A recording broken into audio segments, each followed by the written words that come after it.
Hi friends, ಹೇಗಿದ್ದೀರಾ? ಎಲ್ಲ ಚೆನ್ನಾಗಿದ್ದೀರಾ ಅಂತ ಅಂದ್ಕೊಳ್ತೀನಿ. ಇವಾಗ ಮಾರ್ಕೆಟಲ್ಲಿ ಎಲ್ಲಿ ನೋಡಿದ್ರೂ ನುಗ್ಗೆಕಾಯಿನೇ ಸಿಗುತ್ತೆ. ನುಗ್ಗೆಕಾಯಿ ಹಾಗೆಯೇ ಪಾಲಕ್ ಸೊಪ್ಪನ್ನು ಬಳಸಿ ತುಂಬಾ ರುಚಿಯಾಗಿರುವಂತಹ ಒಂದು ರೆಸಿಪಿನ ಯಾವ ರೀತಿ ಮಾಡೋದು ಅಂತ ನೋಡೋಣ. ತುಂಬಾ ಚೆನ್ನಾಗಿರುತ್ತೆ ಅಂತಲೇ ಹೇಳ್ಬೋದು. ಹಾಗಾದರೆ ಬನ್ನಿ ತಡ ಮಾಡದೆ ರೆಸಿಪಿನ ಶುರು ಮಾಡೋಣ. ಇದನ್ನು ಮಾಡಲಿಕ್ಕೆ ಮೊದಲು ನಾನಿಲ್ಲಿ ಒಂದಿಷ್ಟು ಹಸಿರು ಮೆಣಸಿಕಾಯಿನ ತಗೊಂಡಿದ್ದೀನಿ. ಚೆನ್ನಾಗಿ ತೊಳೆದು ಇದನ್ನು ಒಂದರಲ್ಲಿ 2 ಭಾಗನ ಮಾಡಿ ಹಾಕ್ಕೊಳ್ಳಿ, ಇಲ್ಲಾಂದರೆ ಹುರಿಯುವಾಗ ಸಿಡಿದು ಬಿಡುತ್ತೆ.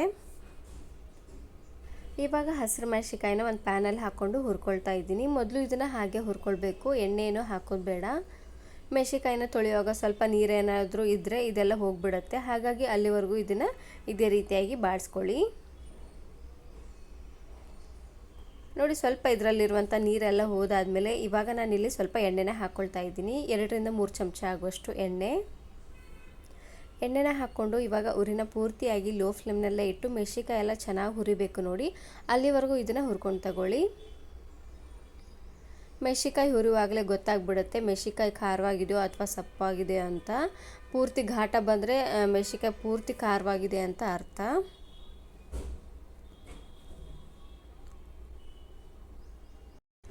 ನೋಡಿ, ಈ ರೀತಿಯಾಗಿ ಚೆನ್ನಾಗಿ ಮೆಣಸಿಕಾಯಿನ ಹುರ್ಕೊಂಡು ತಗೊಳ್ಬೇಕು. ನೋಡ್ತಾ ಇದ್ದೀರಲ್ವ, ಇಷ್ಟು ಹುರಿದ್ರೆ ಸಾಕಾಗುತ್ತೆ. ಇವಾಗ ಗ್ಯಾಸನ್ನು ಆಫ್ ಮಾಡಿಕೊಂಡು ಮೆಣಸಿಕಾಯಿ ಎಲ್ಲ ಪೂರ್ತಿಯಾಗಿ ತಣ್ಣಗಾಗೋವರೆಗೂ ಹಾಗೆ ಇದನ್ನು ಬಿಟ್ಬಿಡ್ತೀನಿ. ಇವಾಗ ನಾನಿಲ್ಲಿ 1 ಕಟ್ ಆಗುವಷ್ಟು ಪಾಲಕ್ ಸೊಪ್ಪನ್ನು ತಗೊಂಡಿದ್ದೀನಿ. ಸೊಪ್ಪನ್ನು ಚೆನ್ನಾಗಿ ಈ ರೀತಿಯಾಗಿ ಬಿಡಿಸಿ ತೊಳೆದು ತಗೊಂಡಿದ್ದೀನಿ. ದಪ್ಪ ದಪ್ಪ ದಂಟಿರುತ್ತೆ ನೋಡಿ, ಅದನ್ನು ತೆಗೆದುಬಿಡಿ. ನೋಡ್ತಾ ಇರ್ಬೋದು ಪಾಲಕ್ ಎಷ್ಟು ಫ್ರೆಶ್ ಆಗಿದೆ ಅಂತ. ಇವಾಗ ಪಾಲಕ್ ಸೊಪ್ಪನ್ನು ಸಣ್ಣ ಸಣ್ಣದಾಗಿ ಕಟ್ ಮಾಡ್ಕೊಳ್ತಾ ಇದ್ದೀನಿ. ಪೂರ್ತಿ ಸಣ್ಣದಾಗೇನು ಬೇಡ, ಮೀಡಿಯಮ್ ಆಗಿ ಪಾಲಕ್ ಸೊಪ್ಪನ್ನು ಕಟ್ ಮಾಡ್ಕೊಳ್ಳಿ. ನಾನು ಇದೇ ರೀತಿ ಬಹಳಷ್ಟು ವೆರೈಟಿ ಆಗಿರುವಂತಹ ಪಾಲಕ್ ಸೊಪ್ಪನ್ನು ಬಳಸಿ ತುಂಬಾ ಡಿಫ್ರೆಂಟ್ ಆಗಿರುವಂತಹ ರೆಸಿಪೀಸ್ನ ಅಪ್ಲೋಡ್ ಮಾಡಿದ್ದೀನಿ. ವಿಡಿಯೋ ನೋಡಿಲ್ಲ ಅಂದರೆ ಈ ವಿಡಿಯೋ ಕೊನೆಯಲ್ಲಿ ಹಾಕಿರ್ತೀನಿ, ನೋಡಿ ಚೆಕ್ ಮಾಡಿ. ನೋಡಿ, ಈ ರೀತಿಯಾಗಿ ಸ್ವಲ್ಪ ದಪ್ಪದಾಗೆ ಪಾಲಕ್ ಸೊಪ್ಪನ್ನು ಕಟ್ ಮಾಡ್ಕೊಂಡು ತಗೊಳ್ಬೇಕು. ನೋಡಿ, ಈ ರೀತಿಯಾಗಿ. ಇವಾಗ ನೋಡ್ತಾ ಇರ್ಬೋದು ಮೆಣಸಿಕಾಯಿ ಎಲ್ಲ ಪೂರ್ತಿಯಾಗಿ ತಣ್ಣಗಾಗಿದೆ. ಇವಾಗ ಮೆಣಸಿಕಾಯಿನ ನಾನಿಲ್ಲಿ ಒಂದು ದೊಡ್ಡ ಮಿಕ್ಸಿ ಜಾರಿಗೆ ಹಾಕ್ಕೊಳ್ತಾ ಇದ್ದೀನಿ. ಹಾಗೆಯೇ ಇದ್ರ ಜೊತೆಗೆ 1 ಗಡ್ಡೆ ಆಗುವಷ್ಟು ಬೆಳ್ಳುಳ್ಳಿನ ಸಿಪ್ಪೆ ಸಮೇತನೇ ಹಾಕ್ಕೊಳ್ಳಿ. ಹಾಗೆಯೇ ಇದ್ರ ಜೊತೆಗೆ ರುಚಿಗೆ ತಕ್ಕಷ್ಟು ಉಪ್ಪು, ಸ್ವಲ್ಪ ಕೊತ್ತಂಬರಿ ಸೊಪ್ಪನ್ನು ಹಾಕ್ಕೊಳ್ತಾ ಇದ್ದೀನಿ. ಸೊಪ್ಪನ್ನು ಅಷ್ಟೇ ಚೆನ್ನಾಗಿ ತೊಳೆದು ಸ್ವಲ್ಪ ಒಣಗಿಸಿ ತಗೊಳ್ಳಿ. ಇದಕ್ಕೆ ಸ್ವಲ್ಪನೂ ನೀರನ್ನು ಹಾಕದೆ ನುಣ್ಣದಾಗಿ ಈ ರೀತಿಯಾಗಿ ಗ್ರೈಂಡ್ ಮಾಡ್ಕೊಂಡು ತಗೊಳ್ಳಿ. ಸ್ವಲ್ಪ ತರಿಯಾಗಿದ್ರೂ ನಡೆಯುತ್ತೆ. ನೋಡಿ, ಈ ರೀತಿಯಾಗಿ ಇದನ್ನು ಗ್ರೈಂಡ್ ಮಾಡ್ಕೊಂಡು ತಗೊಳ್ಬೇಕು. ಇದನ್ನು ನಾನಿವಾಗ ಒಂದು ಅಗಲವಾಗಿರುವಂತಹ ಬೌಲಲ್ಲಿ ಎತ್ತಿಟ್ಕೊಳ್ತಾ ಇದ್ದೀನಿ. ಒಂದು ಸಾರ್ತಿ ಈ ರೀತಿಯಾಗಿ ಮೆಣಸಿಕಾಯಿನ ಹುರಿದು ಎಲ್ಲ ಪದಾರ್ಥನೂ ಹಾಕ್ಕೊಂಡು ಈ ರೀತಿಯಾಗಿ ಗ್ರೈಂಡ್ ಮಾಡಿ ಫ್ರಿಜ್ಜಲ್ಲಿ ಇಟ್ಟರೆ 1 ವಾರದಿಂದ 15 ದಿನವರೆಗೂ ಸ್ಟೋರ್ ಮಾಡಿ ಇಟ್ಕೊಳ್ಬೋದು. ಪಲ್ಯಕ್ಕೆ, ಸಾಂಬಾರಿಗೆಲ್ಲ ಹಾಕ್ಕೊಳ್ಬೋದು, ಚೆನ್ನಾಗಿರುತ್ತೆ. ನೋಡಿ, ಚಟ್ನಿ ಅಂತೂ ರೆಡಿಯಾಗಿದೆ. ಇವಾಗ ನಾನು ಇಲ್ಲಿ ಒಂದು ಕುಕ್ಕರ್ಗೆ 1 ಕಪ್ ಆಗುವಷ್ಟು ತೊಗರಿಬೇಳೆನ ಹಾಕ್ಕೊಂಡು ಚೆನ್ನಾಗಿ ಇದನ್ನು ತೊಳ್ಕೊಳ್ತಾ ಇದ್ದೀನಿ. ಧೂಳು, ಕಡ್ಡಿ, ಕಸ ಎಲ್ಲ ಇರುತ್ತೆ ನೋಡಿ, ಹಾಗಾಗಿ ಚೆನ್ನಾಗಿ ಇದನ್ನು ತೊಳ್ಕೊಂಡು ತಗೊಳ್ಳಿ. ನೋಡಿ, ತೊಗರಿಬೇಳೆನ ಈ ರೀತಿಯಾಗಿ ಚೆನ್ನಾಗಿದು ತೊಳೆದಾದ್ಮೇಲೆ ನಾವು ಆವಾಗಲೇ ಪಾಲಕ್ ಸೊಪ್ಪನ್ನು ಕಟ್ ಮಾಡಿದ್ವಿ ನೋಡಿ, ಆ ಸೊಪ್ಪನ್ನು ಹಾಕ್ಕೊಳ್ತಾ ಇದ್ದೀನಿ.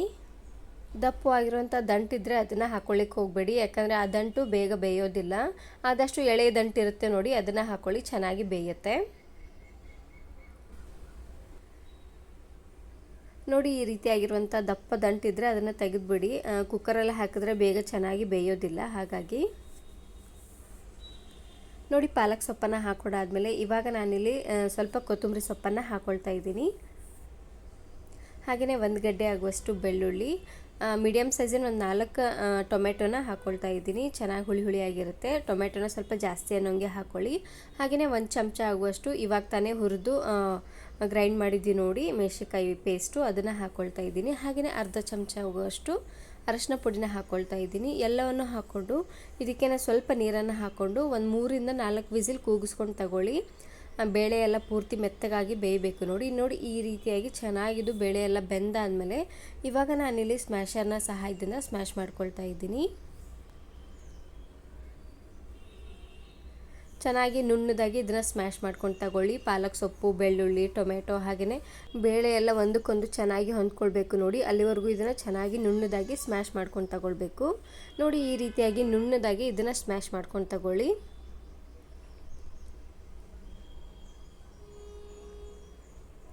ಇದನ್ನು ನಾನಿವಾಗ ಇನ್ನೊಂದು ಪಾತ್ರೆಗೆ ಹಾಕ್ಕೊಳ್ತಾ ಇದ್ದೀನಿ. ಇದನ್ನು ಪಾತ್ರೆಗೆ ಹಾಕ್ಕೊಂಡು ಇದಕ್ಕೆ ನಿಮಗೆ ಸಾಂಬಾರಿಗೆ ಎಷ್ಟು ನೀರು ಬೇಕೋ ಅಷ್ಟು ನೀರನ್ನು ಹಾಕ್ಕೊಂಡು ಚೆನ್ನಾಗಿ ಇದನ್ನು ಕುದಿಸ್ಕೊಂಡು ತಗೊಳ್ಳಿ. ನಾನಿಲ್ಲಿ ಒಂದು ಹೊತ್ತಿಗೆ ಒಂದು 5 ಜನಕ್ಕಾಗುವಷ್ಟು ಮಾಡಿ ತೋರಿಸ್ತಾ ಇದ್ದೀನಿ. ನೀವು ಸ್ವಲ್ಪ ಜಾಸ್ತಿ ಜನಕ್ಕೆ ಮಾಡ್ಕೊಳ್ಳೋ ಹಾಗಿದ್ದರೆ ಎಲ್ಲ ಪದಾರ್ಥನೂ ಸ್ವಲ್ಪ ಜಾಸ್ತಿ ಅನ್ನೋಂಗೆ ಹಾಕ್ಕೊಳ್ಳಿ. ನೋಡಿ ನೀರನ್ನು ಹಾಕ್ಕೊಂಡಾದ್ಮೇಲೆ ಇವಾಗ ನಾನಿಲ್ಲಿ 4 ನುಗ್ಗೆಕಾಯಿನ ಈ ರೀತಿಯಾಗಿ ಮೀಡಿಯಮ್ ಸೈಜಲ್ಲೇ ಕಟ್ ಮಾಡಿ ಹಾಕ್ಕೊಳ್ತಾ ಇದ್ದೀನಿ. ನುಗ್ಗೆಕಾಯಿನ ಅಷ್ಟೇ ಚೆನ್ನಾಗಿ ಸ್ವಲ್ಪ ತೊಳೆದು ಹಾಕ್ಕೊಳ್ಳಿ. ನೋಡಿ ನುಗ್ಗೆಕಾಯಿನ ಹಾಕ್ಕೊಂಡಾದ್ಮೇಲೆ ಇವಾಗ ನಾನಿಲ್ಲಿ ರುಚಿಗೆ ತಕ್ಕಷ್ಟು ಉಪ್ಪನ್ನು ಹಾಕ್ಕೊಂಡು ಚೆನ್ನಾಗಿ ಇದನ್ನು ಮಿಕ್ಸ್ ಮಾಡ್ಕೊಳ್ತಾ ಇದ್ದೀನಿ. ಹಾಗೆಯೇ 1 ಚಮಚ ಆಗುವಷ್ಟು ಸಾಂಬಾರು ಪುಡಿ ಮಸಾಲನ ಹಾಕ್ಕೊಂಡು ಈ ರೀತಿಯಾಗಿ ಮಿಕ್ಸ್ ಮಾಡಿಕೊಂಡು ಉರಿನ ಪೂರ್ತಿಯಾಗಿ ಮೀಡಿಯಂ ಫ್ಲೇಮ್ನಲ್ಲೇ ಇಟ್ಟು ಚೆನ್ನಾಗಿ ಇದನ್ನು ಕುದಿಸ್ಕೊಂಡು ತಗೊಳ್ಬೇಕು.